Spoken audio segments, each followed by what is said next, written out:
All right, this video is going to talk about just how we can apply trigonometry. So again, fairly basic idea.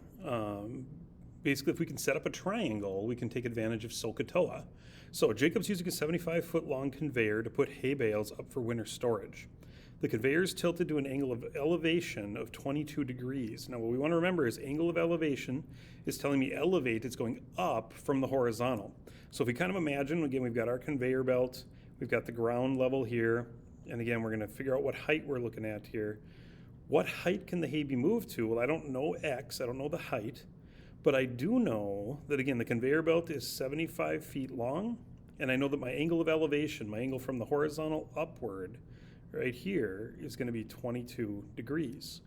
Well, again, if I think about SOHCAHTOA, or sine, cosine, and tangent, sine is always the opposite over the hypotenuse. So the sine of 22 degrees would be equal to, well, I don't know the opposite, but I'm looking for it, and I do know the hypotenuse, right? So that would be the correct trig function there. This one has nothing to do with the adjacent, so therefore, again, the cosine and the tangent really wouldn't help us out a whole lot. With that, again, if we multiply 75 on both sides, right, x will be equal to 75 sine 22, which would be equal to, and for that, again, we got to jump onto our calculator, so it wouldn't be a bad idea to do that. Let's go ahead and bring up the calculator here. And again, make sure we're in degree mode. Now you'll notice I can tell I am on the screen here. On your calculator, you might want to press the mode button, and again, make sure that between radians and degrees here, that you're set to degrees. So again, since I am, I'm going to go ahead and get out of there, and I'm just going to type in my 75, the sine of, again, 22 degrees. And if I hit enter, we find out that our height should be about 28.095. And again, so I'm going to go over here. This is 28.095. And again, because we were dealing in feet, right, 75-foot long conveyor, we just figured out that that's 28 feet high, which again makes reasonable sense if the conveyor belt's 75 feet long. And again, this is the smallest of our angles in our triangle, right? It's the one that's less than 45 degrees. That means this one will have to be greater than that, considering our right angle was 90 degrees. We should have a fairly small length, right, compared to our hypotenuse there. Now, if Jacob needs to reach a height of 40 feet, what angle of elevation should we be lifting to? Well, again, let's draw ourselves a picture. Again, a good idea with trig, when in doubt, draw it out. And we're going to go ahead and figure this out. We've got a 75-foot long conveyor belt again. We've got 40 feet high, only this time we're looking for theta. Right? This time we're looking for theta. Well, again, a sine is still fairly helpful, but we're going to have to say the sine of theta is equal to 40 over 75. Now, 40 over 75 is already a number, but again, we need to think of how do we cancel away that sine. And in order to do that, we need to use its inverse, or the inverse sine of, right? If we take the inverse sine on the left, we'll get just theta. And in the inverse sine of the right, 40 over 75, again, we should come out equal to theta.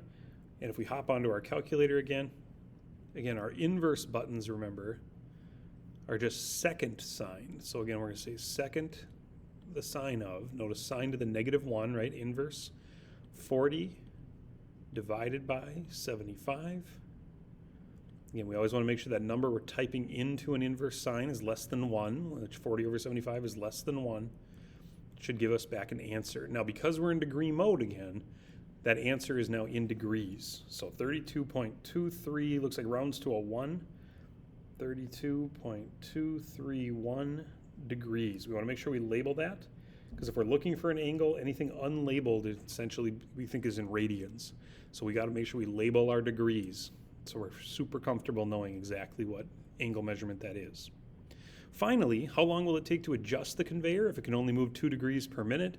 Well, remember, it was currently at 22 degrees, and we're going up to 32 degrees. So basically, we'll subtract those two, right? 32.231 minus our 22, right? But again, that's going to be a degree measurement right there, right? And then what we can do, very simply, I'm just going to get rid of that line I drew there. So that's going to be our degree measurement. And again, if we can only move 2 degrees per minute, right, we got to figure out how many minutes it's going to be. Well, that degree measurement would be equal to our 2 degrees per minute times the number of minutes, right? Let's call that x. So if we divide both sides by 2, x will be equal to, well, again, let's hop on the calculator. Nice part is I still got that number on there, so I can simply subtract 22. Should be about 10 degrees. Yep, looks good. And then you'll notice, again, we'll divide that by 2 from our work down here at the bottom. And basically we'll find out that it should take approximately 5.115, right? 5.115 minutes. There you go, 5.115 minutes. I hope that helps you, again, applying your trigonometry and a little bit of rate work there as well, right? If we take the degrees would equal the ratio, right? The degrees per minute times minutes. Kind of the old dirt formula almost, right? Only it's degrees equals rate times time. And we end up figuring out our time. Have a great day, and if you have any questions, make sure you talk to your teacher.